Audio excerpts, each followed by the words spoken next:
제22대 총선 후보자를 만나다.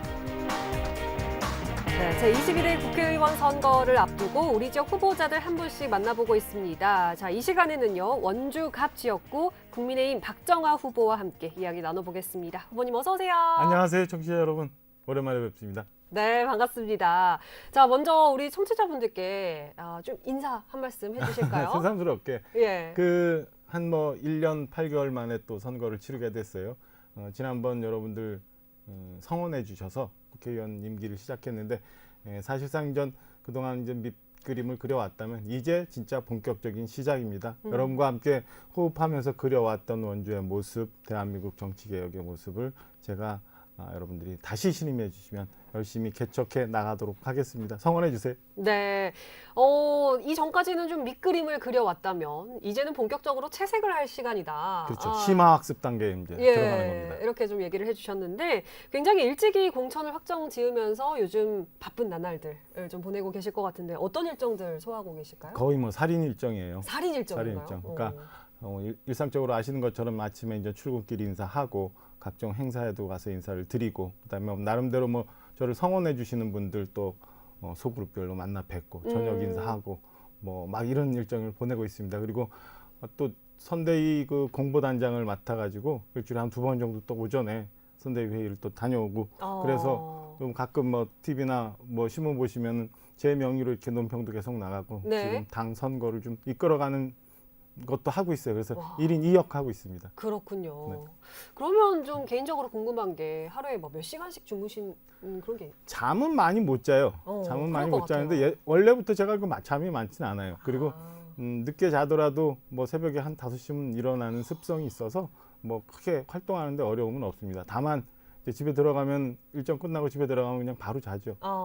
그런 고민은 많이 안 해요. 그렇군요. 일찍 잡니다. 그래도 평상시에 좀 일찍 일어나는 그런 네, 좋은 습관이 도움이 되네요. 자, 그러면 박정아 후보 지금까지 어떤 길을 걸어왔는지 저희가 프로필 먼저 읽어드리고 하나씩 짚어보면서 이야기 나눠보겠습니다.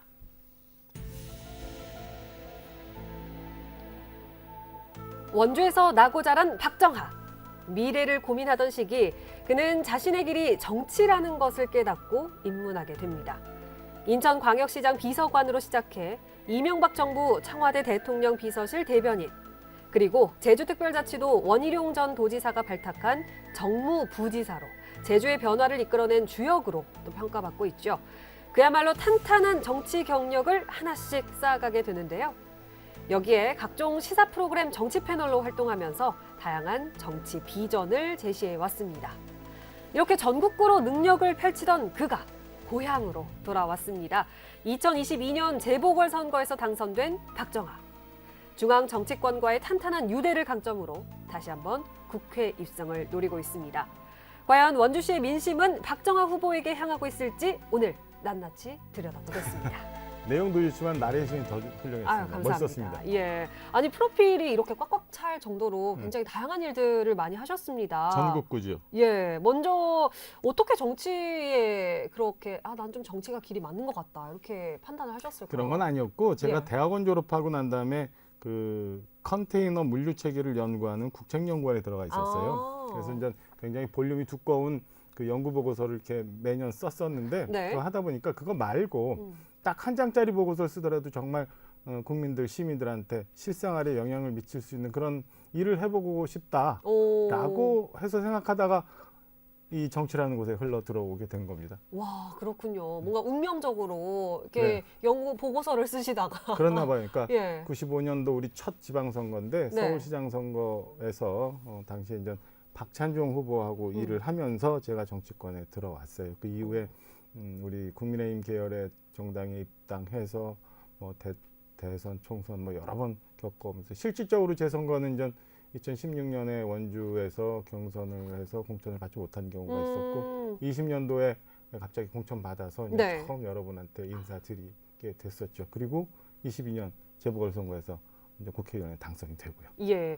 아니 지금도 말씀을 굉장히 잘 해주시는데 인천광역시장 비서관으로 시작해서 바로 이제 중앙으로 넘어간 게 대변인이에요. 대통령실에. 아 그때는 예. 이제 인천의 안상수 시장이 재임하던 시절인데 그때도 이제 선거를 통해서 인천시에 들어갔고 네. 당시가 송도 매립지를 막 매립공사 하던데요. 경제자유구역을 막 지정해 나가던 때 그래서 지금의 굉장히 변화된 천지가 개벽된 송도를 만드는 밑거름을 그때 시작했죠. 그래서 제가 늘 얘기하는 게 미래 먹거리를 만들어야 된다고 얘기를 하는 게 저렇게 변할 수 있거든요. 네. 우리가 그냥 가만히 있으면 뭐가 열매가 떨어지지 않아요. 매립을 하고 그 위에 또 수요를 창출해내고 또 자본을 끌어오고 그러는 과정에 이제 도시가 발전하고 인구도 유입되고 거기서 무언가의 부가가치가 창출되는 건데 그런데 우리 원주가 조금 게을리했던 것 아닌가라는 생각이 들고 제가 인천, 서울, 뭐 제주 여러 경험을 해봤습니다. 다양한 곳을 다녀봐서 네. 제가 어떻게 하면 우리 원주가 좀 더 도약할 수 있는지 그리고 예. 우리 원주는 왜 이렇게 움츠려서 소위 말하는 강원도의 변방으로 계속 그냥 있었는지 뭐 그런 이 취약점들을 알고 있기 때문에 제가 잘 처방할 수 있다고 생각합니다. 오, 그렇군요. 자, 이렇게 굉장히 다양한 어떤 그런 요직들을 또 맡아오면서 시사 프로그램의 정치 패널로도 굉장히 많이 네. 활동을 하시고, 예, 이렇게 다시 원주로 돌아오게 됐어요. 2007년도 대통령 선거에서 당시에 이제 이명박 후보의 안국 포럼이라는 이제 곳에서 시작이 대선을 치르고 그리고 나서 이제 청와대 들어가서 춘추관장 대변인을 했습니다. 이후에 이제 소위 순장조라고 해요. 그러니까 네. 대통령과 함께 청와대 문을 열고 들어갔다 문을 닫고 나오는 순장조 중에 하나였는데 이후에 이제 우연한 기회에 이제 그 방송국에서 이런 시사 프로를 한번 해보면 어떻겠느냐는 네네. 제안이 있어서 2013년 가을부터 시사 프로그램에 이제 출연을 하게 됐죠. 그래서 그게 사실상 생계, 직업 뭐 이렇게 됐습니다. 네. 오랫동안 했죠. 예. 자, 지금 재보궐선거 이후에 현직 국회의원 현역으로 이제 활동을 하고 네. 있는데 그동안의 정치 활동에서 가장 큰 성과, 업적 어떤 것들을 좀 꼽아볼 수 있는지 한 3가지 정도 이야기를 나눠볼까요? 우선 아까 말씀드린 것처럼 그리고 재보궐선거에서 말씀드렸던 것처럼 원주의 기반, 미래 성장, 그다음에 백년대계의 기반을 좀 닦고 싶었거든요. 그래서 1년 8개월이라는 짧은 기간이었지만 그래도 굵직굵직한 현안들, 묵혀있던 사업들이 해결이 됐어요. 첫째가 이제 교통망에 관한 문제예요. 뭐든지 사람과 물류가 원활하게 이렇게 움직일 수 있어야 되거든요. 네. 그래서 여러분 기대하시지 못했었지만 GTX D 노선에 대해서 원주로 오게 확정이 됐고 며칠 전에 대통령도 원주 다녀가셨잖아요. 거기서 또 다시 한번 GTX 그다음에 기타 그 여주 원주 복선 전철 차질 없이 진행하겠다고 약속을 또 하셨잖아요. 그러니까 철도에 관한 이런 노력들이 있었고 그게 좀 나름대로 짧은 성과였죠. 짧은 기간이었지만 여러분께 자신 있게 말씀드릴 수 있는 성과였고 네. 한 15년 동안 좀 묵혀 있었던 것 같아요. 원주를 둘러싸고 있는 외곽순환도로라는 게 있어요. 거기가 일북 저 광터 사거리에서 소초까지 사실은 구멍이 비어 있었죠. 네네. 그 왜 저렇게 오랫동안 방치했는지 잘 모르겠습니다만 그게 이제 사전 설계비가 반영이 돼서 이제 시작이 됩니다. 이제 단기별로 시작이 돼서 그게 둥그런 서클의 마지막이 다 이제 마감이 되죠. 그러면 원주는 이 외곽을 돌아가는 도로가 완성이 돼서 훨씬 이 이제 교통 수요가 많이 해소가 될 수 있는 그런 네. 상황이 됩니다. 그러면은 철도, 도로 이렇게 교통망이 확충이 돼서 그동안 묵혀 있었던 제 표현상으로 이제 혈맥을 좀 뚫었다라고 생각을 해요. 그래서 그걸 네. 하나 한 게 첫 번째고 두 번째는 원주가 그렇게 존재감이 사실은 없었어요. 중앙 정치에서. 지금은 대통령도 몇 번씩 다녀가고 우리 당의 대표들도 여러 번 원주를 다녀오실 정도로 원주가 중앙 정치에서는 한 부분을 차지하고 있습니다. 제가 그거 하는데 어느 정도 몫을 했다고 봅니다. 네. 재작년 보궐선거 이후에 당의 수석 대변인을 계속 놓지 못하고 잡혀 있었고 지금도 선거 전에 이제 공보단장을 맡고 있는 것도 그래도 한동훈 위원장이 얘기한 것처럼 저 없으면 당이 안 돌아간다라는 얘기가 있을 네. 정도로 나름 중앙정치에서 원주의 자존심, 원주의 존재감을 보여줬다는 게 있을 수 있다고 생각해요. 그래서 그 한 2가지 정도 자신 있게 말씀드릴 수 있습니다. 오, 그렇군요. 교통망을 확충한 게 일단 좀 굉장히 클 것 같아요. 네. 예, 말씀하신 것처럼 GTX-D 노선 원주로 이런 확정과 외곽 순환도로가 이제 정말 말씀하신 것처럼 그 원이 네. 완성이 된다면 더욱더 아주 그 혈이 뚫린 것 같은 그런 모습을 보여줄 것이다. 중앙에 또 우리 원주의 그런 존재감을 확 드러낼 수 있는 그런 것들이 마련이 되었다라고 얘기를 해주셨습니다. 그리고 이제 상대 후보 이야기를 좀 해보겠습니다. 원창묵 후보와 다시 만나게 됐는데요. 이번에는 제 대결 어떤 마음으로 좀 임하고 계신지 솔직하게 또 얘기를 해주시면. 이번 좋겠네요. 선거는 사실은 저는 우리 시민들과의 대화하는 과정이라고 생각합니다. 상대가 그게 누구든 별로 신경 쾌념치 않고 네. 있었고요. 원창묵 후보께서는 그동안 원주시정을 한 12년 동안 시장으로서 그리고 그 이전에는 시의원으로서 활동해 오셨잖아요. 20년 가까이 원주시와 굉장히 밀접하게 중요한 역할을 해오셨는데 지난 재보궐선거를 통해서 우리 원 후보에 대한 시민들의 평가는 이미 낮다고 생각을 하고요. 저는 이제 시민들과 이렇게 대화하면서 네. 원주의 미래를 설계해 나가는데 뚜벅뚜벅 걸어가고자 합니다. 누가 오든 크게 신경은 안 쓰인다. 알겠습니다. 자, 그러면 지금까지 이 현역으로서 활동해온 것들 이렇게 굵직한 것들도 얘기를 해주셨는데 앞으로 내세울 공약들 네. 지금 이번에 내세운 주요 공약들 또 소개를 해주시면 어떤 것들이 있는지 좀 우리 유권자분들이 판단하지 않을까 싶습니다. 교통 문제 마무리를 계속 해야 돼요. 이게 오래가는 장기간의 사업이기 때문에. 근데 네. 앞서 말씀드린 것처럼 GTX 그다음에 외곽순환도로 철도 다 말씀드렸으니까 이런 생략을 하고 그 교통이 기반이 확충이 되고 나면 이제 진짜 100년 우리 대계를 설계할 미래 먹거리를 만들어야 돼요. 성장 동력이 우리 꺼져 있어요. 네. 이 상태로 가면 원주가 정체 내지는 이제는 침체기로 갈 수 있다고 생각합니다. 네. 그래서 준비를 해야 되는데 한번 비교해 보세요. 제가 중학교 고등학교 다닐 때만 해도 청주, 당진, 평택 여기보다 오히려 원주가 크거나 아니면 비슷했어요. 근데 이미 제가 거론했던 도시들은 100만 가까이 70만 이상 돼요. 평택에는 삼성전자가 들어가면서 또 100만 가까이 됐고 당진에는 현대제철 들어가면서 지금 한 7, 80만 됐고 청주도 LG화학 들어가면서부터 지금 한 80만 됐어요. 우리 그동안 뭐 했나 한번 돌아볼 필요는 있다고 봅니다. 예. 이에 성장 동력 만들어야 돼서 재보궐선거에서 약속드렸던 것처럼 반도체 기반 착실히 만들고 있습니다. 작년 예산 통해서 반도체 교육센터, 반도체 실증센터 이런 것이 차곡차곡 들어가고 있고 네. 그런 산업단지 이제 조성이 시작이 됐잖아요. 그걸 통해서 우리 성장 엔진 만들고 대통령도 약속했고 저희들도 저뿐만 아니라 우리 의뢰 김한석 후보도 같이 공동 공약을 했는데 AI에 기반한 우리 의료기기 산업, 동아의료단지가 있습니다만 지금 한 30년 지나면서 다소 그것도 침체가고 있는데 한 번 도약 더 해야 되잖아요.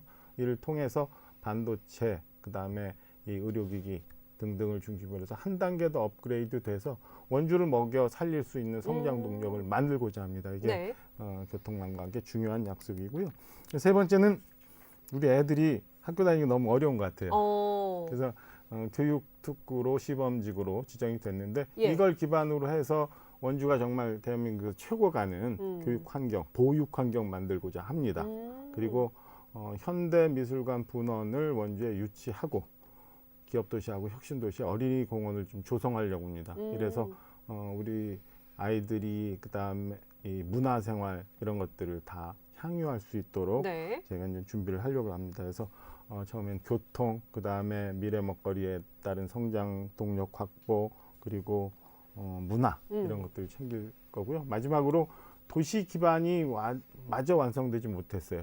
문화시설 없었다고 얘기합니다만 기업도시 같은 경우 의료시설이 굉장히 낙후돼 있거든요. 한 2년 전부터 해서 세브란스 병원하고 긴밀히 협의해 오고 있어서 이번에 이제 세브란스 병원이 제2병원을 기업도시에 입지를 합니다. 그래서 가을에 설계가 들어가면 이제 본격적으로 가는데 이 세브란스 병원에 어린이 전문 병원들이 좀 들어가서 우리 아동 청소년 진료를 좀 더 확대해서 받을 수 있도록 제가 선거 끝나면 보건복지부하고 긴밀하게 협의를 또 해야 되는 숙제가 있습니다. 이런 것들을 제가 만약에 이제 선거가 끝나면 여러분들의 선택을 또 받게 된다면 예. 차근차근 진행할 예정입니다. 그렇군요. 좀 정리를 해보자면 어쨌든 나는 미래 먹거리에 일단은 굉장히 신경을 쓰겠다라고 얘기를 해주셨습니다. 반도체 산업을 통해서 이제 성장 동력을 좀 만들어낼 것이고 여기에 현재 있는 이 의료기기 산업을 좀 더 첨단화시키겠다. 그래서 한 발 더 나아갈 수 있게끔 하겠다라고 얘기를 해주셨고요. 보육 환경 개선을 크게 또 목표로 얘기를 하셨는데 이와 더불어서 어린이 공원들 이런 부분들 또 추가로 개설하고 제2병원이 건립되는 이 세브란스 병원에도 아동병원을 또 추가로 해서 우리 그렇죠, 아이들이 함께 또 잘 살 수 있는 그런 시를 만들어 보겠다 얘기하셨고 그다음에 이제 문화적으로도 국립현대미술관 분원을 또 유치를 함으로써 문화적인 것들을 또 향유할 수 있는 그런 기회를 만들어내겠다라고 얘기를 해주셨습니다. 좀 전에 말씀하신 것처럼 예. 첫째도 둘째도 셋째도 예. 잘 살아보세요가 제 모토입니다. 잘 살아보세. 좋습니다. 자, 그러면 박정아 후보가 가진 나만의 어떤 큰 강점이라고 해야 될까요? 아니면 매력이라고 좀 표현해도 좋을 것 같아요. 어떤 것이 매력은 있을까요? 없는 것 같아요. 매력이 없다. 매력은 없는 것 같고 예. 아직 열정과 열기가 좀 있잖아요. 그렇게 하고 아까 말씀드린 것처럼 굉장히 다양한 경험을 많이 했어요. 그러니까 대한민국의 중심에도 서봤고 세계 네. 무대에도 있어봤고 이런 것들 통해서 원주가 그냥 원주 안에서만 매몰되는 것 말고 네. 대한민국 중심에서 활동하고 경쟁하고 우리 아이들도 세상 밖으로 원주 밖으로 확 나가서 전국에서 많은 인재들과 경쟁하고 세계 속에도 나가서 진출할 수 있는 저는 그런 확 열린 원주를 만드는데 제가 적격이라고 생각합니다. 그래서 네. 그동안 있었던 정치 행정적 경험들 그리고 지금 현재 중앙무대에서 갖고 있는 인적 네트워크와 이 정치적 무게감 이런 것들을 저희 지역 발전 그리고 대한민국의 정치 개혁을 위해서 최선을 다하고자 합니다. 그게 뭐 매력은 없지만 제가 갖고 있는 강점이라고 얘기할 수 있어요. 그렇군요. 나가시면서 이제 매력 얘기해 주시는 거 아닌가요? 매력은 한번 이렇게 얘기 나눠보시니까 나중에 방송 끝나고 얘기해 주세요. 제가 어떤 매력을 갖고 있는지 저도 한번 알아봐야겠습니다. 알겠습니다. 자, 어쨌든 이런 나만의 그런 굉장히 다양한 경험들을 통해서 제가 느끼기에는 좀 원주를 더 키우고 싶다. 그러니까 더 큰 도시를 만들고 싶다. 이런 생각이 좀 들었거든요. 이런 것들이 나만의 강점이다라고 얘기를 해 주셨습니다. 유권자분들 그리고 듣고 계시는 청취자분들, 원주 시민들께 좀 한 말씀 해 주신다면요. 청취자 여러분들, 존경하는 시민 여러분, 사실 이제 시작입니다. 지난 한 1년 8개월 동안 이제 국회의원이 돼서 이제 저희 존재, 그 다음에 그 정치 무대가 어떻게 돌아가는지, 그 다음에 시민들은 어떤 그림을 그리는지에 대해서 이제 얘기해 오고 설계해 왔는데요. 네. 진짜 원주를 만들어가는 과정은 지금부터라고 생각합니다. 저에게 기회를 주셔서 그동안 여러분들이 꿈꿨던 것들이 정말 내 눈앞에 오는 현실이 될 수 있도록 차근차근 하나씩 만들어 갔으면 좋겠습니다. 움츠려 있지 말고 네. 그리고 펼쳐진 원주를 만들어 가서 한 100년 동안 더 이상 충분히 우리 아이들까지 풍요롭게 먹고 잘 웃으며 살 수 있는 그런 원주를 만들어 가는데 제가 좀 보탬이 되었으면 하는 바람이 있습니다. 그런 면에서 저를 좀 청원해 주셨으면 하는 개인적인 바람이 있고요. 네, 좋습니다. 자, 저희가 이 코너를 통해서 아무래도 라디오 프로그램이다 보니까 우리 청취자분들께 노래를 한 곡씩 좀 선물을 해드리고자 하거든요. 그래서 후보들의 신청곡을 통해서 우리 청취자분들과 함께 좀 마음을 나눴으면 좋겠습니다. 어떤 곡을 좀 뽑아 주실까요? 지난번 선거에는 제가 마이웨이를 얘기했었는데 오늘은 저 노래 갖고 왔습니다. 네. 윤도현 밴드의 흰수염 고래. 흰수염 고래. 네. 혹시 어떤 이유로? 가사가 굉장히 좋은데요. 이 보면은 그냥 연못 안에서 바다로 나가야 되는데 그거 잘 못하고 움츠려들고 있는데 언젠가 이 하얀 흰수염 고래처럼 네. 두려움 없이 저 세상 넓은 곳으로 나가는 자, 뭐 이런 의미거든요. 네네. 그래서 우리 자라나는 원주에 공부하는 청소년에게도 그리고 한번 실패했거나 아니면 지금 또 어려워하시는 분들도 용기를 갖고 다시 한번 해보자. 우리 다 같이 힘을 모으면 나아갈 수 있다라는 그런 의미입니다. 그렇게 응원 드리고 싶어요. 네. 그래서 이 노래 가지고 왔습니다. 혹시 이 곡이 뭐 후보님 개인적으로도 좀 뭔가 평상시에 위안을 받았다거나 뭐 그런 연관이 있는 건가요? 그런 건 아닌데 얼마 예. 전에 이제 우리 원주시청 공무원 노조가 네. 전국 공무원 노조하고 이제 결별을 하는 과정이 있어요. 그래서 그 과정을 제가 정말 노동자를 위해서 이 노동운동을 하는 우리 노조를 응원하기 위해서 여러 가지를 같이 협의하면서 도와드린 적이 있었는데 그 노조 대의원 대회를 갔는데 이 노래를 밴드를 막 부르더라고요. 그 노래를 들으면서 아 그래 저런 용기와 희망을 갖고 일하면 뭔들 못하겠느냐. 그리고 이런 마음들이 우리 원주 시민 모두가 다 가졌으면 우리 대한민국 국민 모두가 다 가졌으면 좋겠다라는 바람이 이렇게 생겼었어요. 네. 저도 가끔 뭐 흥얼흥얼 주체적으로 제가 그렇죠. 노래는 못하지만 흘러가면 예. 따라 부르는 정도는 됩니다. 알겠습니다. 윤도현 밴드의 흰 수염고래 저희가 틀어드리고 네. 예, 이 시간 마무리해 보겠습니다. 자, 제22대 총선 후보자를 만나다 이번에 원주 갑 지역구의 국민의힘 박정하 후보와 함께 이야기 나눠봤습니다. 후보님 오늘 말씀 고맙습니다. 감사합니다.